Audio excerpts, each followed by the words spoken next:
Konnichiwa दोस्तों, इस महीने लोकसभा के चुनाव होने वाले हैं। ये तो आपको पता ही होगा, बट मैं आपसे एक सवाल पूछना चाहता हूँ कि जब हमारे देश में आईआईटी, एम्स या फिर कोई अनदर ऑनलाइन एग्जाम्स होते हैं तो वो एग्जाम्स तो टीसीएस जैसी कंपनीज कंडक्ट कराती हैं। बट जब हमारे देश का सबसे कठिन और सबसे मेन जो एग्जाम होता है, जिसको हम चुनाव बोलते हैं, वो होता है, तो उस वक्त ये चुनाव कौन कैसे कराता है और क्या इन चुनाव में चीटिंग हो भी सकती है या नहीं, तो आज की वीडियो में हम यही जानने वाले हैं।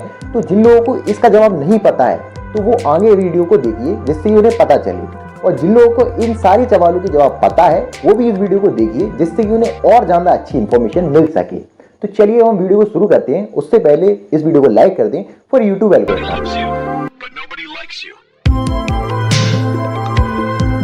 भारतीय चुनाव इलेक्शन कमीशन ऑफ इंडिया कराते हैं, जिसे हम ईसीआई भी बोलते हैं। इसे 25 जनवरी 1950 को इस्टेब्लिश किया गया था। ये राज्यसभा, लोकसभा, विधानसभा, Vidhan Parishad, president, vice president और बहुत से इलेक्शंस कराता है। अब हम इसके स्ट्रक्चर के बारे में अगर बात करें तो इसमें एक चीफ इलेक्शन कमीशन और 2 अदर इलेक्शन कमिश्नर होते हैं, जो कि अभी रिसेंटली हैं Rajiv Kumar, former IAS officers Gyanesh Kumar और सुखबीर सिंह संधू। इन सभी का ऑफिस पीरियड 6 साल का होता है और इनकी अगर एज लिमिट की बात की जाए तो वो 65 साल तक ही होती है। जब एक chief election commission of India कुछ गुस्ताखी करता है तो उसे सिर्फ प्रेसिडेंट ही हटा सकता है पार्लियामेंट के साथ मिलकर। कोई इलेक्शन कमीशन या फिर रीजनल कमीशन कोई गुस्ताखी करता है तो उसे चीफ इलेक्शन कमीशन द्वारा रिमूव कर दिया जाता है। अब बात करते हैं इलेक्शन कमीशन की पावर्स के बारे में, जिसके पास 3 पावर्स होती है। पहली एडमिनिस्ट्रेटिव पावर्स, दूसरी एडवाइजरी पावर और तीसरी क्वासी जुडिशियल पावर्स। अब अगर हम एडमिनिस्ट्रेटिव पावर के बारे में अगर बात करें तो इलेक्शन कमीशन के पास डिलिमिटेशन कमीशन एक्ट के अकॉर्डिंग चुनाव क्षेत्र की बाउंड्री सेट होती है। इलेक्शन कमीशन किसी भी पॉलिटिकल पार्टी को रजिस्टर या फिर डी रजिस्टर कर सकती है। इनकी ये सबसे बड़ी जिम्मेदारी होती है कि मॉड्यूल कोड ऑफ कंडक्ट को ये अच्छे से इंप्लीमेंट करें, जिसे हम हिंदी में आचार संहिता भी बोलते हैं, जो कि अभी शिवरात्रि के पहले हमारे भारत में लग चुकी है। Module code of conduct. Module code of conduct में election commission political parties and candidate speeches, polling day, polling booths, portfolio, election manifesto, procession and general conduct से रिलेटेड होते हैं। इसका मेन काम होता है कि कोई भी पार्टी अपनी ओपोजिशन को डायरेक्ट नाम लेकर क्रिटिसाइज ना करे और कोई भी हेट स्पीच ना फैलाए। कोई भी पार्टी प्रचार प्रसार नहीं कर सकती है। इसी टाइम सारे पोस्टर्स, पेंटिंग, इलेक्शन कैंपेन से रिलेटेड मिटा दिए जाते हैं। हाँ, वो बात अलग है अगर हम 3 पार्टियों को लेट अगर मान के चलते हैं, लेट ए बी सी। अब ए बी सी से तो आप हमारा मतलब समझ ही गए होंगे। तो जो हमारी बी पार्टी है उसका कहना ये है कि अब की बार सिर्फ डैश की सरकार, वो ये ऐसा प्रचार कर सकती है, बट अगर कोई और पार्टी अगर प्रचार करेगी तो उसको हम जेल में डाल देंगे। यहाँ पर इलेक्शन कमीशन ये भी सुनिश्चित करती है कि हर एक पार्टी के पास एक अमाउंट ऑफ मनी रहे, जिससे कि सबके बीच एक तरीके से चुनाव लड़ा जा सके।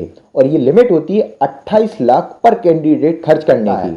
लेकिन हम अपने भारत में देखते हैं कि 1000 करोड़ की संख्या में हमारे देश में चुनाव के टाइम पे इतना पैसा लग जाता है। अगला है एडवाइजरी पावर्स। इलेक्शन कमीशन के पास ये पावर होती है कि वो प्रेसिडेंट ऑफ इंडिया को मेंबर्स ऑफ पार्लियामेंट की डिस्क्वालिफिकेशन यानी योग्यता और उसकी कंडीशन को एडवाइस कर सकते हैं। अगर चुनाव के टाइम पार्टियों के बीच मुठभेड़ हो जाती है तो सुप्रीम कोर्ट को भी एडवाइस कर सकते हैं। लास्ट है क्वासी जुडिशियल पावर। अब इस पावर में ये होता है कोई भी एक पार्टी नेशनल पार्टी बनने के लिए कुछ क्राइटेरियाज को उनको पूरा करना होता है। जैसे कि सबसे पहला है कि किसी भी 3 स्टेट्स में उस पार्टी को 2% से ज्यादा सीट जीतनी होती है, या फिर दूसरा पॉइंट ये होता है कि वो पार्टी किसी भी 4 स्टेट्स में अपनी स्टेट पार्टी बना के रख दे तो वो एक नेशनल पार्टी बन जाती है। लेकिन अभी तो वो जेल में है, कह सकते हैं जेल में है। और हाँ, ये सारा काम ऑटोनॉमसली काम करता है। तो ये सारी बातें हुई कि कैसे हमारे देश में काम चलता है, कैसे चुनाव होता है और इसमें चीटिंग हो सकती है या नहीं, ये तो आप पहले ही समझ गए होंगे। इतने सारे लूप होल्स हैं इसमें कि जितनी भी हमारी पार्टी हैं, मान के चलते हैं लेट ए बी सी, तो उसमें से हमारी जो बी पार्टी है वो तो सारे उल्लंघन कर ही चुके हैं नियम्स का। तो इस चीज़ से हमें समझ में आता है कि हाँ, चुनाव में चीटिंग हो सकती है। तो अगर आपको और भी डीपली चीज़ों को जानना है तो इस महीने हम बहुत सारी वीडियो ऐसी लाने वाले हैं करप्शन और बहुत सारी चीज़ों के ऊपर। इसमें हम देखते हैं कि इलेक्शन बॉन्ड का भी बहुत बड़ा लफड़ा हुआ है और जो भी चीज़ें होती हैं वो सारी बात करेंगे। तो इस चैनल को आप सब्सक्राइब जरूर कर लीजिए, जिससे कि आपके पास नोटिफिकेशन एक बार में आ जाए। तो मिलते हैं आपको अगली वीडियो में, तब तक के लिए धन्यवाद।